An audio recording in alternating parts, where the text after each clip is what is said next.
Hey, Royal Family, welcome to my General Hospital Daytime Drama channel.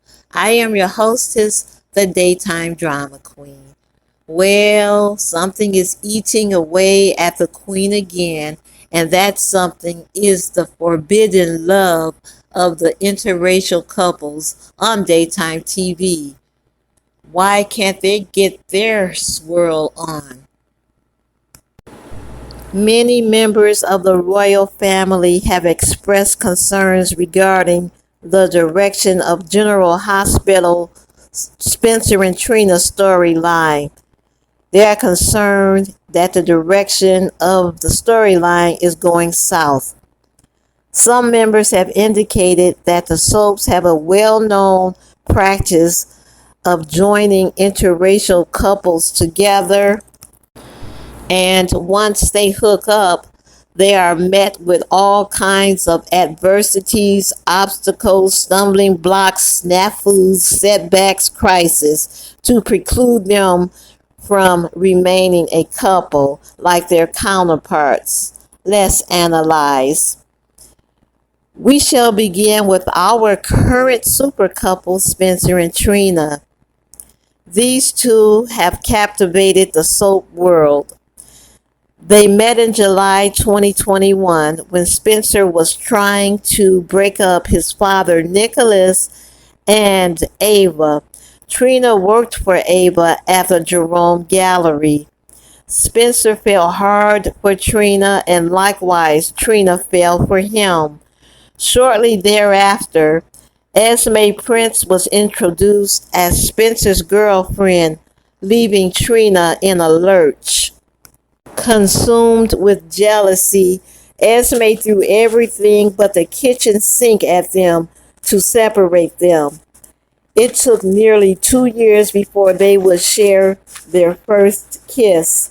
Despite Esme drugging Trina and manipulating Spencer, Esme remains a thorn in Trina's side and an albatross about Spencer's neck. And I would be remiss if I didn't mention the fact that Trina's own mother, Portia, remains hell-bent on keeping Spencer and Trina apart. The writers have dismissed Esme's past transgressions with a redemption storyline to have Esme appear angelic, and Trina appears as the stereotypical angry woman. Some members are buying into it. I hearken back to when Heather sent Esme a letter to which to this day Esme has never disclosed the contents of. I believe the letter contained a sinister plot for Esme to wage. Remember that crazy Heather said to Laura and to others that she would exact revenge for them mistreating Esme. Esme is poised to carry Heather's act out. She has positioned herself under Laura's roof with Spencer. Next up is Keisha Ward and Jason Quartermain. Keisha met the rich young Jason Quartermain. They fell deeply in love. They both were virgins when they took a trip to Paris. They made love there.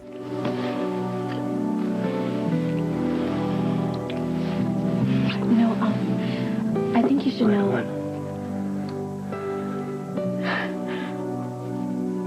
This is this is my first time. Okay. As long as we're into disclosure, it's mine too. Later, an accident rendered Jason with total memory loss. As a result, he failed to remember Keisha or the fact that he ever loved her. He wanted nothing to do with Keisha. Thus, Jason's amnesia was the reason for the dissolution of this interracial relationship. Next, we have the relationship of Jason's brother AJ and the same Keisha. These two fell in love until AJ's alcoholism drove them apart, and also the fact that Carly Spencer slept with AJ and became pregnant by him. This was too much for Keisha to bear. She left town and never looked back. Thus, alcoholism and Carly's infidelity was the reason used to break up this interracial relationship. Then there's Gia Campbell and Nicholas Cassadine. They were in a hot, steaming relationship. Nicholas wanted to marry Gia. However, to protect Gia from his psycho grandmother, Helena Cassadine, he broke their relationship off. Thus, fear of his crazy grandmother broke off this interracial relationship. The members also stated that John McBain and Evangeline of One Life to Live received a similar fate. John was deeply in love with Evangeline. However, when a friend of his was killed, John confessed his love for her. Because John had never been able to tell Evangeline that he loved her, she was devastated by his declaration of love for the other woman. Hurt and humiliated, Evangeline chose to end their relationship. Thus, John's love for another woman ended that relationship. Later, Evangeline found herself in a similar relationship with Christian. They were separately targeted by a white supremacist group. Both of them are gassed at Christian's loft. Evangeline lapses into a coma. Ultimately, she is transferred out of town to a critical care facility. Thus, we see their relationship ending as a reason of hatred. The last case study is that of Matthew Buchanan and Destiny Evans. Matthew befriended Destiny while in high school. One day, Matthew was taunted in high school and ran from school. He accepted a ride with someone who was high on drugs. There was a car accident and Matthew was rendered paralyzed. Destiny fell in love with Matthew while he was paralyzed and she stayed by his side. Matthew, however, fell in love with someone else who jilted him. Destiny was instrumental in making sure that Matthew regained his ability to walk. Despite all of their family drama, Matthew fell in love with Destiny. She became pregnant by him, but Matthew wasn't sure of how he would accept the baby, although he claimed he still loved Destiny. We never knew the outcome of that storyline because the soap One Life to Live was canceled. Based on researching the aforementioned couples, it does appear that there was an effort to keep the interracial couples from becoming a fixture on the soaps.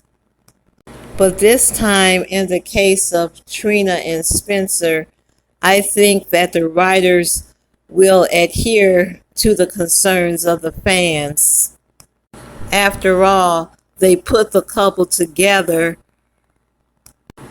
and much to their surprise, Spencer and Trina took off.